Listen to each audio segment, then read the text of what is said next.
이 사람이 얼마나 높은가를 생각해보라. 조상 아브라함도 노량물 중 10분의 1을 그에게 주었느니라.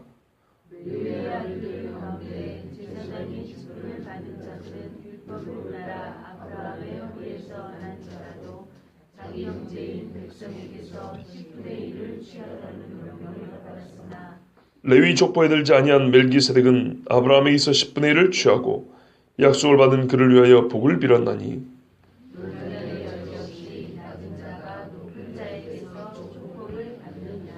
아멘. 우리는 지금 그리스도 예수님의 제사장직, 그의 아들됨, 이거는 제사장 이야기를 하는 겁니다. 왜냐하면 육체로 이 땅에 성자가 오실 때 그를 하나님의 아들이라고 부릅니다. 육체를 입으신 제1의 이유는 자기 몸을 하나님 앞에 희생제물로 바치기 위함, 즉 우리가 옛날부터 자주 들었던 죽기 위함입니다. 그래서 하나님의 아들로 예수님을 부를 때는 그의 제사장직을 언급하는 겁니다. 히브리서가 지금 이 이야기를 하고 있지 않습니까? 제사장직이 얼마나 탁월하냐. 예수님의 제사장직, 즉 구약의 제사장을 보고 살아가는 유대인들에게 당신들이 보고 믿어온 그 구약의 아론의 제사장, 아론 지파이죠. 그 집안의 제사장은 예수 그리스도에 비하면 아무것도 아니다. 정말 예수님이 그 모든 것을 완성하시고 구약의 제사들을 이제는 뛰어넘으신 온전한 제사를 드리신 분이다. 이걸 우리에게 지금 설명해 주기 위하여 멜기세덱 이야기를 하고 있습니다. 그러니까 겉보기로는 멜기세덱의 그 영광과 존귀를 말하고 있는 것 같지만 실제로는 멜기세덱이 예표요, 실체인 예수님의 제사장직, 예수님의 제사장직의 존귀와 영광, 그 권위를 얘기하는 것입니다. 자, 4절에 이 사람이 얼마나 높은가를 생각해 보라 그랬습니다. 우리가 지금 이렇게 나눠서 읽지만은 예를 들어 오늘 4절을 읽을 때는 3절까지 말씀을 들은 거를 기억하시면서 그걸 전제라고 듣는 겁니다. 자, 이 사람이 얼마나 높은가를 생각해 보라. 어제 말씀드린 대로 성경에서는 마땅히 생각하라고 하는 주제와 인물, 사건이 있습니다. 그런데 우리가 그다지 별로 생각을 해보지 않습니다. 어디서 떨어졌는가를 생각해 보라 그랬는데 우리는 어디서 떨어졌는가를 생각을 안 해봅니다. 내가 얼마나 죄인인가를 하나님 앞에 확인을 해보고 생각해 봐야 되는데 탕자처럼 말이죠. 근데 별로 생각을 안 해봅니다. 나 자신에 대해 생각을 안 하고 하나님에 대해 생각을 안 합니다. 그러니까 뭐랄까요, 그 바람 들어가는 과일들은 부풀기라도 맛이 없지요. 크기는 있어 속이 비는 신앙생활은 그렇게 돼요. 하나님께서 생각해 보라고 하신 주제와 인물과 사건이 있는데 생각 안 해보면 신앙생활이 비대해져요. 근데 속은 바람이 들어가 있는 거예요. 그렇게 됩니다. 공허해집니다. 여러분, 유대인들에게 이 멜기세덱 이야기는요, 구약에 딱 뭐랄까요, 4절, 5절 기록되어 있습니다. 창세기에 몇 절하고 시편 110편 딱 한 절 이렇게 기록이 되어 있습니다. 무슨 말씀이냐면 우리가 이스라엘 사람들이 출애굽한 사건은 구약에서도 몇 번이 반복이 되어 있습니다. 그래서 구약 성경만 가지고도 출애굽의 의미에 대해서는 상당히 많은 대부분을 다 이해할 수 있고 깨닫고 우리가 영적인 교훈을 얻을 수가 있습니다. 그런데 멜기세덱 같이 이런 인물, 멜기세덱이 아브라함에게 축복했던 이런 사건 같은 경우는 단 4절, 5절 기록이 되기 때문에 그 의미를 구약 성경만 가지고는 정확히 이해하기가 어렵다는 겁니다. 우리 하나님께서는 구약을 예언을 들면은 어두움이라고 했다면 신약을 빛이라고 그랬습니다. 그럼 무슨 말이냐면 구약의 어떤 사건은 신약의 빛이 있기 전까지는 희미한 채로 더듬어서 우리가 알만한 정도로 당시 사람들에게는 깨닫게 남겨줬다는 말입니다. 감춰둔 채로 놔뒀다는 뜻입니다. 왜냐하면 그것은 예수님이라는 예수 그리스도라는 빛이 비추었을 때 온전하게 보이도록 애시당초 그렇게 의도된 거기 때문에 그렇습니다. 그 중에 하나가 멜기세덱 이야기입니다. 멜기세덱은 그래서 구약을 살았던 사람들도 별로 관심을 기울이지 않았던 인물입니다. 그 전통을 이어받은 신약의 유대인들도 별로 관심이 없습니다. 구약에 5절밖에 나와 있지 않고 잠깐 스쳐 지나가듯이 이렇게 언급되어 있는 사람이기 때문에 다윗을 생각하는 것에 비하면 멜기세덱은 거의 일평생 생각 한 번도 안 하고 죽어도 구약에서는 별로 문제가 안 됐고요. 예수님 당시 사람들도 별로 그렇게 신경을 안 썼습니다. 그런데 이제 예수 그리스도가 대제사장으로 이 땅에 오셔가지고 죽고 부활하고 승천까지 한 다음에서는 이 멜기세덱은 묻힌 채로 그대로 둬서는 안 되는 겁니다. 마치 밭에 감추인 보화를 사기 위해서 우리가 가지고 있는 모든 재산을 다 팔아 그 집을 그 밭을 사가오. 그래서 그 밭 속에 들어있는 보석을 차지하는 것처럼 예수 그리스도를 알게 된 이상 우리는 구약에 감춰진 여러 보석들을 그대로 묻힌 채로 둬서는 안 되는 겁니다. 예수님이 올 후에 예수님이라는 빛으로 비춰보고 예수님이라는 삽으로 파서 꺼내서 확인해보라. 그때 그 맛을 보라고 남겨둔 구약의 여러 주제들과 인물들과 사건이 있습니다. 그 중에 하나가 멜기세덱이라는 인간이고요. 이 사람이 아브라함에게 안수했던 축복해줬던 이 사건입니다. 이거는 예수님이 오신 후에야 제대로 비춰볼 수 있고 어떤 의미에서는 예수님이 오셨을 때 그 예수님을 더 깊이 이해할 수 있도록 일부러 하나님이 감춰둔 겁니다. 그거를 히브리서에서는 끄집어내가지고 우리에게 자세하게 보여줍니다. 즉 성경 어딘가에서는 그 현장에서는 이만큼 보일 수 있어요. 빙산일각으로 희미하게 보일 수 있어요. 그러나 처음부터 하나님은 최종 목적이 희미한 채로 두려고 한 건 아니고 시간과 때가 있다는 것입니다. 예수 그리스도를 봐보십시오. 아브라함은 희미하게 봤어요.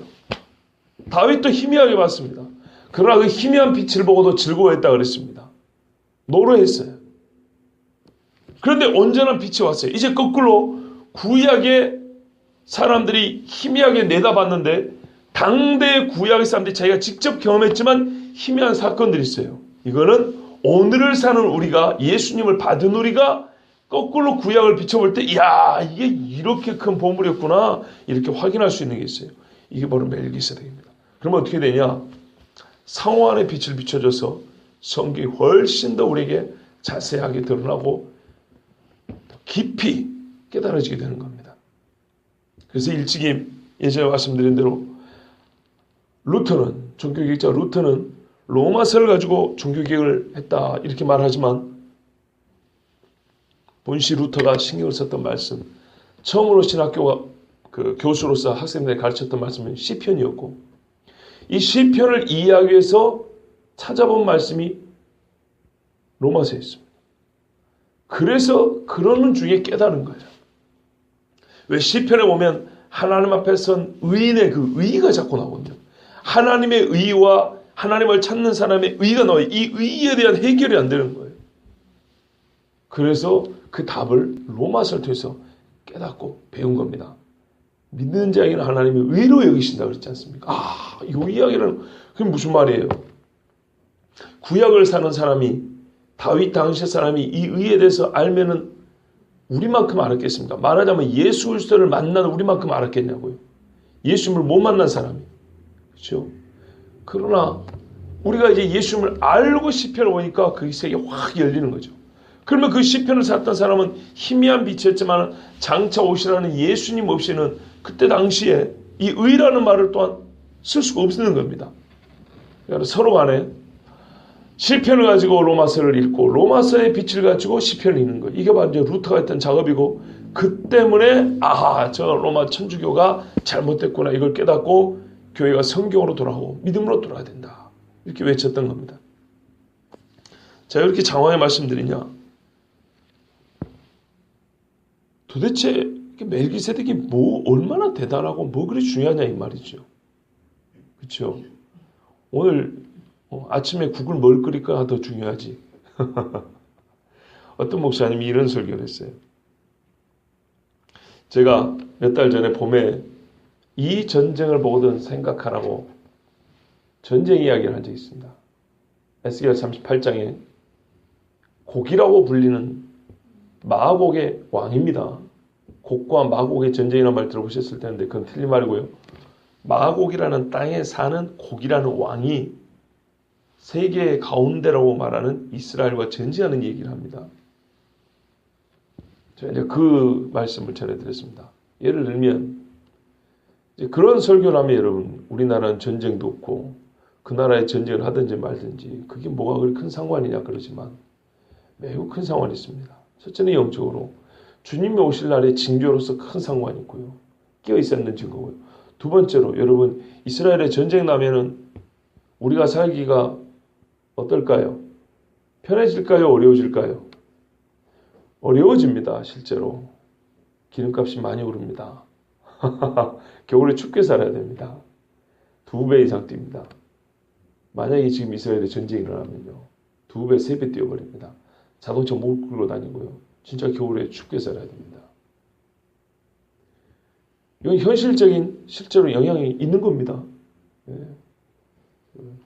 우리가 보이지 않는 저 위에 분들을 위하여 기도하라 그랬어요. 성경이에요. 지금 내가 물가가 비싸고 애들 교육이 지금 급하지. 내가 오늘도 병원에 예약해 놨는데 이게 급하지. 여러분 급하죠 그것도. 그러나 위에 있는 정치하는 분들이 정신 이상에 이게 움직여버리면 종교에 대한 탄압하는 법률을 만들 수가 있습니다. 교회 문 닫는 겁니다. 일제시대 때 있지 않았습니까? 여러분 그래서 모든 성경은 영적이며 육적이며 두 군데를 다 상관하고 있습니다. 여러분 어떤 말씀이든 간에 너무 추상적으로 아니면 거리감 있게 그렇게 들으시면 안 되고 예수님 우리 이미 알고 있는 예수님을 지식적으로 조금 더 알기 위해서 멜기세덱 이야기를 한다고 생각하면 절대 안 됩니다. 멜기세덱을 이렇게 깊이 보는 것처럼 이런 깊은 예수님 이해가 없으면 작은 미혹에도 넘어가고요. 작은 환란에도 금방 꼬꾸라집니다.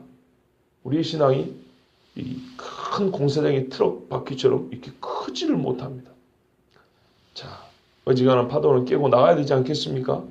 예, 다시 한번 보겠습니다. 생각해보라 그랬어요. 이 사람이 뭘요? 얼마나 높은가를 생각해보라 그랬어요. 여러분, 멜기세덱이 얼마나 높은 사람입니까? 우리가 여기서 높다라는 것은 직무적인 측면에서 그런 겁니다. 그 사람이 인품이 높다, 지위가 높다 이런 말 아닙니다. 즉 세속적인 지위에 있어서 왕이니까 상당히 높지 이런 말하는 게 아니고요. 하나님 앞에서 제사장이라 부른 사람이 있어요. 이 제사장의 직무는 하나님이 절대적으로 주권적으로 부여하는 직분입니다. 그래서 이 직무에 있어서 그가 얼마나 높은가를 생각해 보라는 겁니다. 왜냐하면 아브라함과 멜기세덱 사이는 왕과 신하의 관계가 아니고 제사장과 믿는 자의 모습으로 우리에게 지금 가르쳐주고 있기 때문입니다. 유대인들에 있어서 아브라함은 그리스도가 온다고 해도 그리스도와 맞설 정도로 위대하다 생각했던 사람입니다. 실제로 여러분 유대인들이 예수님하고 싸울 때 아브라함을 막 들먹이면서 싸운 거 기억나시죠? 네가 아브라함보다 높아 이랬잖아요. 우리는 아브라함 그 후손인데 네가 지금 나이 50도 안 됐는데 뭔 아브라함을 봤다 하면서 그러면서 아브라함을 사이에 놓고 싸웁니다. 예수님의 그리스도 되심 만일 그 사실에 다해도 아브라함의 자손이라는 것이 그리스도와 맞설 만한 영적으로 대단한 자부심을 주는 겁니다. 그래서 이 아브라함의 자손이라는 이 한 가지가 곧 그들에게 자동적으로 구원을 허락해 주는 것처럼 이렇게 생각을 했습니다. 그걸 완전히 박살낸 게 뭡니까? 삭개오 집에서 있었던 사건이죠. 그날 예수님은 오늘 이 집에 구원이 이르렀으니 이 사람도 아브라함의 자손이라. 제가 이게 엄청난 발언이라고 그랬잖아요. 본인은 아브라함의 자손이라고 생각하지 않은 적이 없는데 이제서 아브라함의 자손이라는 이거 기가 막힐 일 아닙니까? 근데 예수님의 아브라함의 자손이라고 부른 이유는 뭐라고요? 오늘에서야 구원이 이르렀기 때문에. 그래서 많은 아들을 놓고 네 씨라 하지 않고 오직 약속의 씨라야 너의 씨라 부른다 그랬지 않습니까? 이제서 이 약속이 이 사람에게 해당 사항이 됐다 이런 말입니다. 그러니까 유대인들이 얼마나 큰 착하게 뒤집어서 살고 있었는지 우리가 알 수 있습니다. 그 정도로 이들에게 대단한 위상을 갖고 있었던 사람이 아브라함입니다. 아브라함. 그거를 오늘 말씀에서 정확히 보여주는 게요. 조상 아브라함이라고 했어요. 그냥 아브라함이 아니고 성경은 빈틈이 없어요. 여러분. 조상이라는 말을 언제 쓰냐. 아브라함, 이삭, 야곱의 12아들 앤드 다윗 외에는 절대 조상이라는 말을 안 붙입니다. 이스라엘 사람들은. 어떤 사람이 붙인지 아시겠죠? 이스라엘의 직계 조상, 우리가 존재하게 된 직접적인 상관이 있는 조상인 흔히 말하는 우리 족장이라고 부르는 아브라함, 이삭, 야곱, 야곱의 12아들. 여기서부터 이스라엘이 시작됐죠. 여기까지만 조상이라 부릅니다. 그 이후에는 히스기야도 조상이라 안 불러요. 솔로몬도 조상이라 부르지 않습니다. 다윗만 조상이라 부릅니다. 왜 다윗만 그럴까요? 혈통적으로 아브라함부터 우리가 시작됐고 왕족이잖아요. 우리가 그죠? 하나님 앞에. 예. 유대인들의 왕족 집안 아닙니까? 그래서 왕족, 왕가가 시작된 건 다윗부터라는 거예요. 그래서 다윗만 조상이라 부릅니다. 혈통과 왕족 이 두 가지. 그러니까 아브라함과 다윗의 자손 예수 그리스도의 계보라, 족보라. 이해되시죠? 조상이라 부르는 대표적인 두 사람을 얘기하는 거예요. 아무렇게나 단어를 쓴 거 아닙니다. 성경에서. 조상 아브라함입니다. 그 위대한 조상 아브라함이 지금 누구한테 머리를 숙였다고요? 멜기세덱에게. 그냥 예수님을 아브라함과 이렇게 맞대결을 시켜도 되는 것인데 유대인들이 너무나 거부감을 크게 가지기 때문에 대리 상대를 세웠어요. 멜기세덱. 그리고 멜기세덱과 아브라함 사이에 있었던 진짜 역사적인 사건을 얘기합니다. 그러면서 아브라함이 미친데 멜기세덱이 예수님 미치다는 거예요. 그러면 당연히 아브라함은 예수님 아래죠. 이런 논리적인 순서입니다. 여러분, 아브라함조차도 나의 때 볼 것을 보고 즐거워했다 그랬어요. 예수님이 오실 걸 보고 즐거워한 자에 지나지 않습니다. 왜 즐거워했을까요? 진정한 속죄는 하나님의 아들이 이 땅에 육체로 오실 때에 가능하기 때문에 아브라함 스스로 자기가 죄인이라는 걸 인정했다는 뜻입니다. 그 죄 용서받음, 진정한 의를 얻음에 대하여 즐거워했다는 겁니다. 예수 그리스도를 말미암아 이 피조 세계가 타락하고 범죄된 것이 회복될 것을 바라봤다는 겁니다. 여러분, 나쁠 때 즐거워합니까? 좋아질 때 즐거워합니까? 좋아질 때죠. 그렇습니다. 그래서 아브라함이 즐거워했습니다. 이스라엘 사람들이 최고로 높다고 생각하는 아브라함.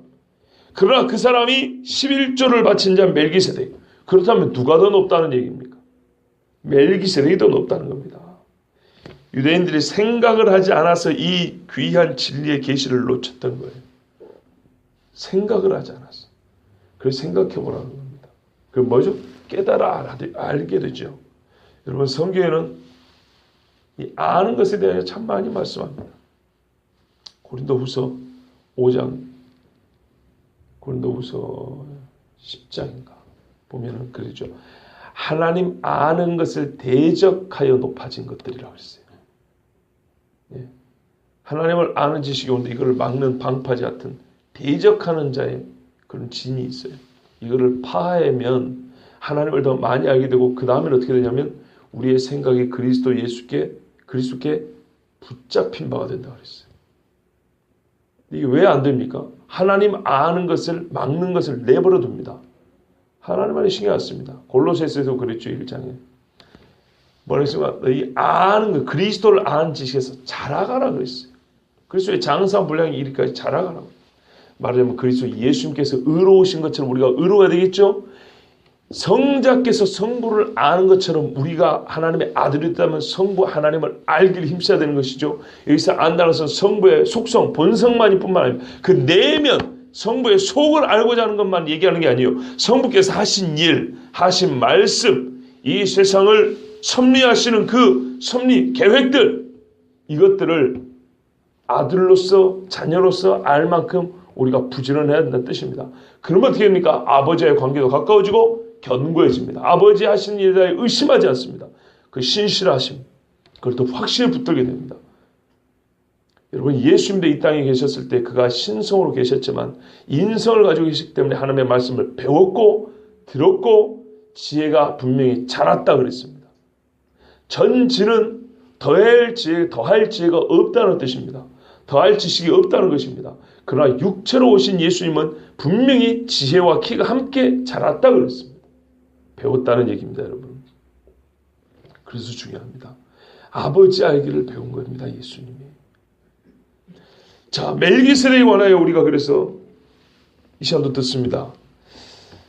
11조를 멜기세덱에 바쳤다는 것은 아브라함이 멜기세덱의 직무적인 존귀와 영광, 즉 제사장으로서의 직무적인 존영을 인정했다는 겁니다. 어제 이거 한 말씀드렸죠. 그러나 오늘 성경이 반복하기 때문에 저도 반복해 말씀드립니다. 멜기세덱은 진실로 높은 살렘의 왕이었고요. 제사장보다 높은 제사장인 것을 아브라함이 인정을 했습니다. 이게 11조를 바쳤다는 것입니다. 그게 이제 조금 더 분명해집니다. 자, 다음 말씀 보십시오. 레위의 아들들 가운데 제사장의 직분을 받은 자들은 율법을 따라 아브라함의 허리에서 난 자라도 자기 형제인 백성에서 10분의 1을 취하라는 명령을 받았으나. 자, 그러니까요. 봐라. 멜기세덱이 아브라함이 11조를 바친 제사장이다. 얼마나 높은 사람인지 알겠지? 지금 오늘 소주자 그거 아닙니까? 이 사람이 얼마나 높은가를 생각해보라. 그러니까 유대인들이 뭐라고 반박합니까? 높기는 뭐 얼마나 높아? 아니 레위 자손들도 자기 형제들한테 11조 받았는데 뭐 레위인들도 받은 11조, 레위인이 받은 게 아니라 레위인 중에 제사장이 받은 겁니다. 아니 레위 지파 중에 제사장들도 11조 받았는데 그 받은 놈들이 몇 명이야? 그렇게 많은 애들 중에 한 놈 정도 생각하면 되지 뭐 멜기세덱이 11조 받은 게 대수야? 이렇게 반문한다 이 말입니다. 유대인들은. 그런데요, 이 이야기를 논하기 전에 오늘 사도 바울이 얼마나 또 역시 단어 하나를 세밀하게 쓰는지 봐보십시오. 그럼 레위의 아들들 가운데 제사장의 직분을 받은 자들은 그랬죠. 그냥 레위의 아들들 가운데 제사장이었던 자들은 이렇게 하지 않고 제사장의 직분이라고 하면서 직분을 썼습니다. 아브라함 앞에 조상자를 붙인 것 같이 제사장 직분이라고 붙인 것은 특별한 의미가 있습니다. 여러분, 직분은요, 하나님께서 그의 법과 계명을 따라 세우신 제도, 거기에 합당한 자들에게 준 사명입니다. 보십시오. 율법을 따라 제사장의 직분을 받은 겁니다. 아무렇게나 세운 게 아닙니다. 하나님께서 자기의 뜻한 바 법을 세우시고 그 법에 의하여 합당하게 세운 사람들이 제사장들이었습니다. 레위인 중에 아무나 제사장이 된 게 아니고 정해진 아론 집안만 제사장입니다. 그래서 아론 집안이 아니었던 자손 중에 누가냐면 고라와 그 일당들이 그래서 따져 물은 겁니다. 뭐냐면 아론과 모세야 너희가 분수에 지나도다 그랬어요. 너희들이나 우리나 똑같은 레위 할아버지 밑에 자손들 아니냐? 근데 왜 너희들만 제사장이었고 떡고물을 많이 받아먹냐 이 말이에요. 같은 레위인이라도 여러분 헌물을 하지 않습니다. 제물을 바치면 우리 레위기에 보면 제물 중에 일부분은 레위인들이 가서 취해서 먹게 되어 있습니다. 그런데 11조만큼은 제사장만 취하게 되어 있습니다. 11조는 성막에 봉사하는 레위인들을 다 나눠준 게 아니고 유일하게 제사장만 11조를 취하게 되어 있습니다. 그러니까 이것에 탐이 나가지고 고라와 그 일당들이 너희가 분수에 지나도다. 너희들이 뭐라고 니까지 놈들만 제사장이라고 이러는 거야. 우리도 제사장 될 자격이 있어? 이러고 반역을 일으킨 겁니다. 그때 모세가 똑같이 그들이 썼던 말합니다. 고라 자손들아 너희가 분수에 지나도다. 하나님께서 이 12지파 중에 너희를 택하여 성막에서 봉사하게 하고 이 지성소에서 성소에서 나오는 물질로 하여금 너희가 먹고 살게 한 것이 작은 일이라 여기느냐. 하나님께서 친히 너희의 기업이 되신다 하였는데 하나님을 기업으로 받은 것이 작은 일로 여겨 오늘 너희가 제사장의 직분까지 구하느냐 혹은 뺏으려고 하느냐. 분수에 지나도다 고라 자손아 여기서 그만둬라. 그러지 않으면 하나님이 너희를 친다 그랬어요. 둘 다 똑같은 얘기죠. 둘 다 서로 분수에 지나다 그랬어요. 자기 자리 지키라 이런 말입니다. 그런데 고라가 거기서 멈추지 않았습니다. 문제는 겁니다. 선을 넘으면은 죄수하지만 거기서는 형벌이 있는 겁니다. 자, 이게 제사장의 직분입니다. 그래서 이 유대인들에게 바울이 예상되는 반문에 대답을 하면서 제사장 우습게 여기지 말아요. 이거는 하나님이 주신 법으로 정한 직분이라는 거예요. 우리가 지금 하나님이 주신 직분에 관한 이야기를 하고 있다는 것을 잊지 말라는 거예요. 즉 직분이라는 것은 거기에 따르는 영광과 권위가 있는 것이죠. 누가 줍니까? 하나님이 주는 거예요. 예. 그러니까는 우리가 지금 멜기세덱이 높냐, 아론 제사장 계열이 높냐, 멜기세덱이 높냐, 아브라함이 높냐, 너무 그렇게 이게 정시 팔릴 수 있는데 기본적으로 우리가 멜기세덱 얘기할 때는 제사장 직분, 그 제사장 직분을 가진 멜기세덱 이야기를 한다는 것을 기억하라는 얘기입니다. 자, 다시 이제 본문으로 가보면요. 이렇게 이제 반론을 한다는 거예요. 같이 11조 걔들도 받았는데 뭐 멜기세덱이 특별할 게 있냐. 그런데요, 유대인들은 아브라함의 허리에서 난 자들입니다. 즉 아브라함의 증손자인 레위, 그리고 그 레위의 후손 중에 아론 계열의 사람들만 제사장이 되었습니다. 근데 그 사람들이 형제들인 백성에서 11조를 쳐야 받았습니다. 받으라고 하나님이 직분을 줬어요. 그런데요,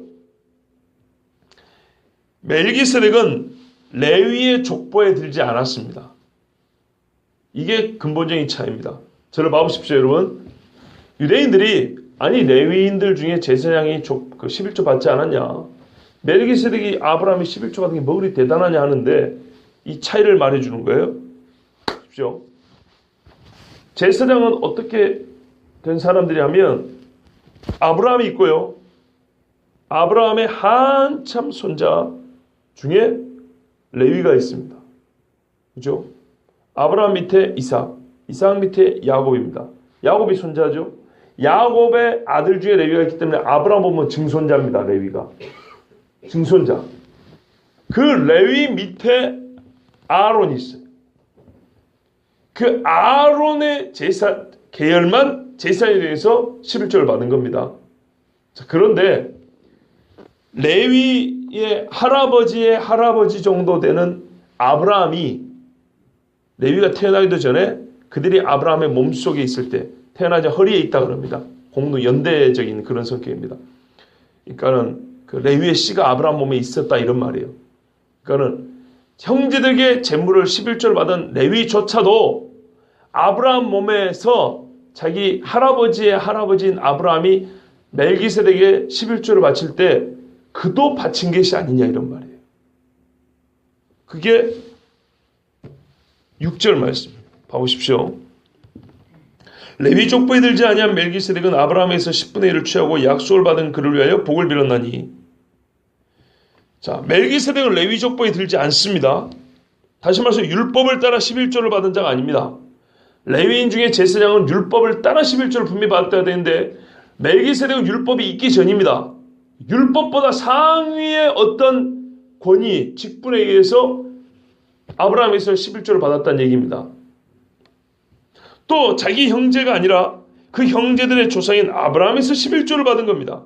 우리가 10절 말씀을 미리 봐볼게요. 10절을 보면 이는 멜기세덱이 아브라함을 만날 때 레위는 이미 자기 조상의 허리에 있었음이라. 그러니까는 형제들에게 11조를 받은 레위 지파의 아론 계열의 제사장들조차도 아브라함과 함께 멜기세덱이 11조를 바쳤다 이런 말이에요.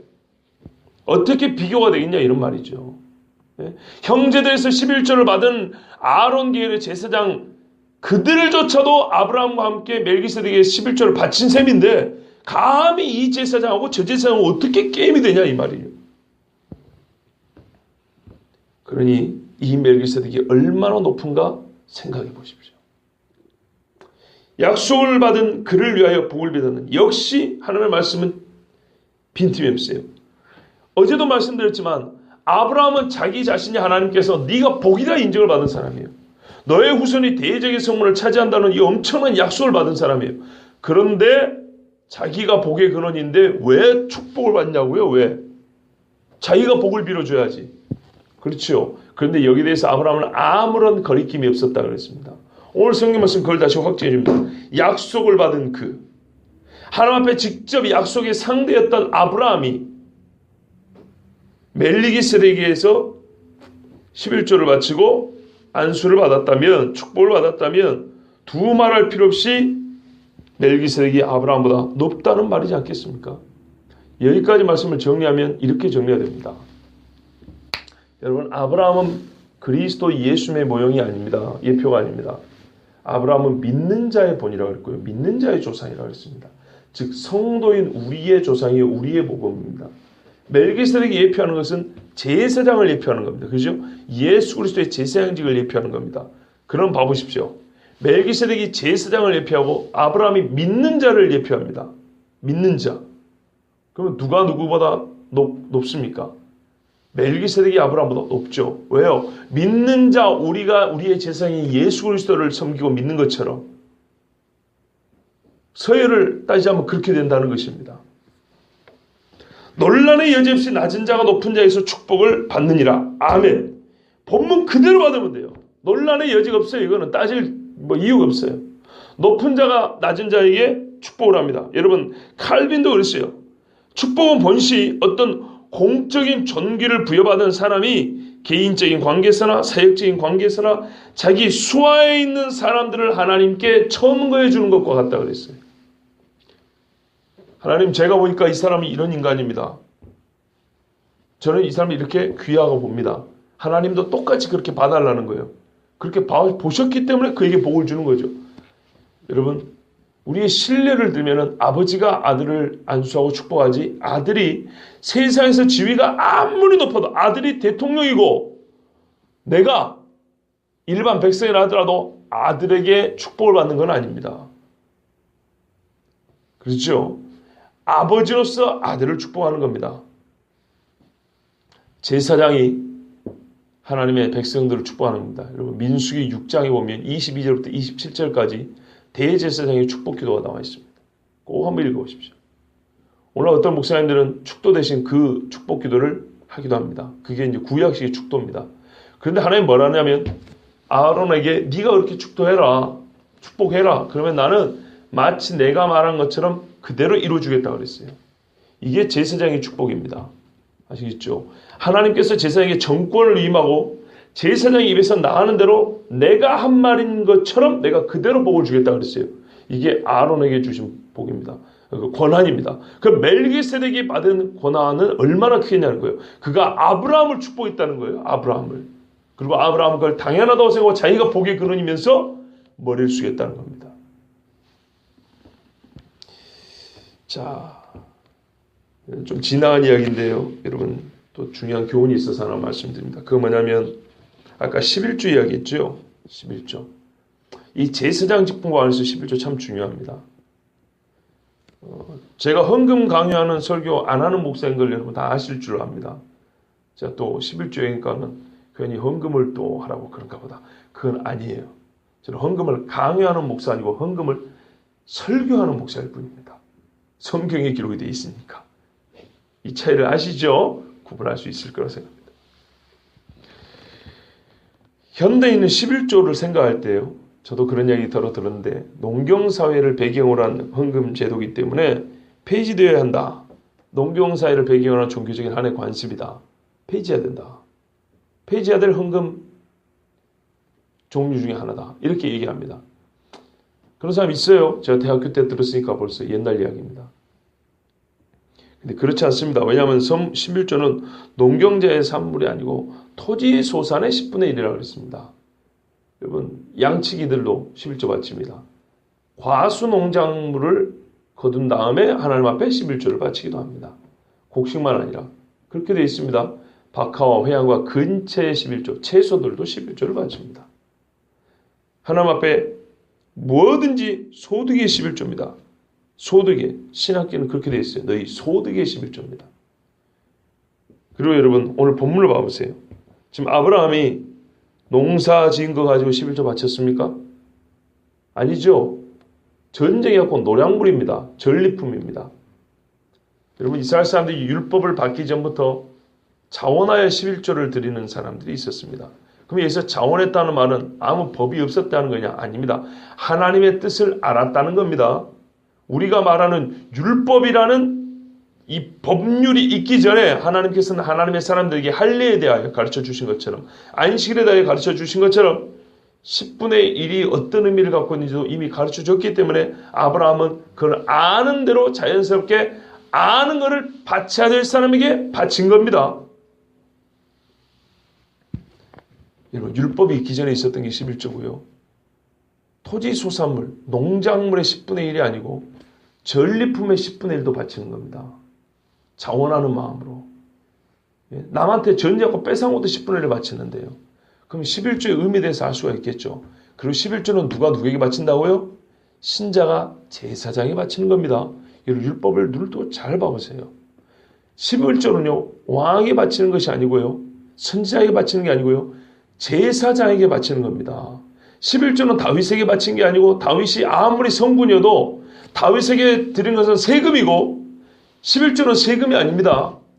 11조는 하나님의 제사장 직분을 받은 자에게 하나님과의 관계하여 그 직분을 인정하고 내가 하나님 안에서 이 제사장을 통하여 은혜의 길로 나가는 자인 것을 믿고 인정하는 자가 바치는 그 직위에 의해서, 제사장 직위에 따라 바치는 헌물이 10분의 1 11조입니다. 그럼 보십시오. 예수님이 누굽니까? 우리에게. 예수님 우리에게 누구예요? 지금 제사장이죠. 11조라는 헌물은 누가 누구에게 바친다고요? 믿는 자가 제사장에게 바친다니까요. 예수님이 제사장이면은 지금도 우리가 믿는 자가 예수님께 11조를 바치는 것은 마땅한 겁니다. 그래서 구약이 중요한 거예요, 여러분. 그래서 감추인 보화를 사듯이 예수님의 신약의 빛을 비춰서 구약을 멜기세덱을 쳐다보는 거예요. 여러분, 멜기세덱 하니까 그냥 와 높은 제사장 그런 신기한 인물이 있어서 이걸로 끝난 게 아니고 우리가 하는 헌금에 대해서도 얼마나 세밀하고 밝은 비춰준 거 봐보세요. 누가 믿는 자가 율법이 있기 전부터 11조의 원형을 보여주는 거예요. 믿는 자가 제사장 직분자에게 바치는 게 11조라고요. 그래서 그리스도인이 그리스도를 제사장으로 믿는다면은 일평생에 그에게 11조를 바치는 게 마땅하다 이런 말입니다. 어떤 11조요? 모든 소득의 11조. 그래서 여러분 자랑이 아니고 저희 집 애들도 11조 하잖아요. 저의 11조 기준은 이렇습니다. 나에게 들어온 모든 유가증권, 예를 들면 현금, 도서상품권, 문화상품권 이런 현금 가치가 있죠. 다 11조 합니다. 저에게 들어온 현금은 사례비 외에 다 11조 합니다. 그래서 때로는 100원짜리도 해요. 대신에 직계 존속이 준 것만 빼고 제 기준을 가르쳐요. 왜냐하면 11조를 하게 되긴 해야 되는데 어디서부터 어디까지를 소득으로 받을지 참 애매하거든요. 그래서 제가 이걸 고등학교 때부터 엄청 고민을 많이 했어요. 진짜로 고등학교 때부터. 그래서 나름대로 성인이 되면서 정한 기준이 있습니다. 그게 뭐냐면 순전한 은혜 또는 완전하게 목적이 딱 지정된 것들 외에는 11조를 한다. 순전한 은혜는 직계 존속, 즉 부모님이나 할머니, 할아버지가 주신 돈, 이거는 소득이라기보다는 은혜로 취급하는 게 맞다. 제 기준입니다. 여러분 나름대로 기준을 가지시면 돼요. 월급은 당연히 하고요. 근데 이제 그 외의 것들도 우리가 살다 보면 많이 있지 않습니까? 이래저래. 자식이 준 용돈도 있고요. 그죠? 제가 이제 제 나름대로 그런 고민을 고등학교 때 한 다음에 정립한 게 할머니, 할아버지와 부모님이 주신 것은 이거는 소득이라보다는 은혜 개념으로 받았기 때문에 이거는 빼고 그 외에 반계, 즉 삼촌이나 사촌이나 형제간이나 이렇게 들어온 것은 무조건 11조를 한다. 그리고 유가증권도 현금이 아니지만 한다. 목적이 특정되어 있어서 이거는 그거 외에는 쓸 일이 없는 것. 예를 들어서 저한테 예를 들어 볼게요. 옷을 사입으라고 돈을 줬어요. 그런데 제가 그거를 엄격하지 않고 그것을 옷을 안 사입어도 되려요. 분명히 사입으라고 줬는데 그리고 그 중에 일부를 다른 데 써도 아무런 지장이 없는 거 있죠. 그런 거는 11조를 합니다. 처분이 나에게 맡겨진 거. 그러나 어떤 거는 처분이 완전히 정해졌고 이거 외에는 다른 할 걸 방법이 없어요. 그 액수 그대로 써야 되는 거예요. 그런 경우에는 진짜 좀 애매합니다. 제가 해온 걸 보니까 할 때도 있고 안 할 때도 있는 것 같아요. 예를 들어서 제가 등록금이 300만 원이 필요합니다. 근데 교회 집사님이 제가 이제 학교 다닐 때 전도사님, 목사님 혹은 등록금에 보태 쓰세요 하고 300만 원을 줬어요. 근데 정확히 300만 원이 학교에 들어가요. 그럼 어떻게 해야 될까요? 헷갈리죠? 이럴 때는 할 수도 있고 안 할 수도 있는 겁니다. 근데 저는 그런 경우에 한다 그런 말입니다. 근데 그분이 학교를 직접 입금을 해버렸어요. 밥 먹고 대신 밥값 내준 것처럼. 그러면 안 한다 이런 말입니다. 이런 경우가 좀 애매합니다. 되도록이면 엄격히 해서 하려고 하는 겁니다. 근데 말씀이 그걸 가르쳐주지 않습니까? 전쟁에서 뺏어온 것 같이도 소득, 내가 땀 흘려 얻은 소득이 아니라도 하나님 앞에 제사장에게 하는 겁니다. 여러분 성경에 뭐라 하냐면 11조는 안 하면 도둑질한다 그랬어요. 가만 생각해 보세요. 왜 도둑질하고 말했는지. 은혜를 이런 거 훔쳐받는 거 아니죠. 그렇죠? 제사장 직분 훔쳐받는 게 아닙니다. 11조 안 바치면 어떻게 되는 거 아닙니까? 내가 내 먹었죠. 그러면 자기가 제사장이란 말이에요. 이 직분을 하나님 앞에 내가 훔쳐가지고 스스로 제사장이라고 높이는 거하고 똑같은 거예요. 그게 도둑놈인 겁니다.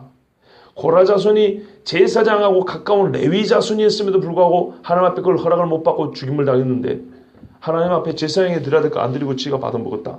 내가 제사장이라고 합니다. 내가 11조를 받아 먹어도 될 사람. 큰 죄입니다. 그래서 성경에 너희가 내 것을 도둑질했다 그런 거예요. 말라기에. 구약 성경 우습습니까? 어떤 분들은 신약을 가지고 자꾸 구약 그러는데요. 정말 성경을 모르는 사람들이에요. 여러분, 멜기세덱은 하나님의 사역자 제사장으로서 약속의 사람 아브라함을 축복했습니다. 그러므로 멜기세덱이 예표한 그리스도 예수 대제사장은 모든 사람을 축복할 권위와 존영을 갖고 있고 예수 그리스도를 제사장으로 믿고 있는 우리는 그에게서 축복을 받겠다는 사모함이 있어야 되고 어제 말씀드린 대로 내 아버지께 복받을 자들아 창세전부터 너희에게 예비된 영원한 하나님의 나라를 상속하라. 예? 이런 복받을 것을 사모해야 되고 또한 이 땅에 사는 동안 그분을 제사장으로 섬긴다면 예수 그리스도 앞에 11조를 바치는 것은 마땅한 것입니다. 오해하지 마세요.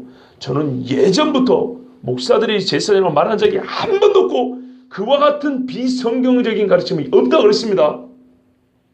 또 괜히 헌금하니까 지가 많이 받아 처먹고 싶었고 저런 설교는 절대 그런 생각하지 마세요. 그런 거 아닙니다. 저는 성경을 이야기한 겁니다. 예수 그리스도 제사장 멜기세덱보다 뛰어나신 분이고 높으신 분입니다. 아브라함이 멜기세덱보다 낫다면 예수님은 멜기세덱보다 아브라함보다 훨씬 높으신 제사입니다. 그러므로 우리가 그분에게 축복받기를 사모할 것이며 겸손하게 그리고 제사장 예수님께는 11조를 바침으로 그의 존영에 합당한 섬김을 보여드리는 것이 마땅한 성도의 도리입니다. 기도하겠습니다.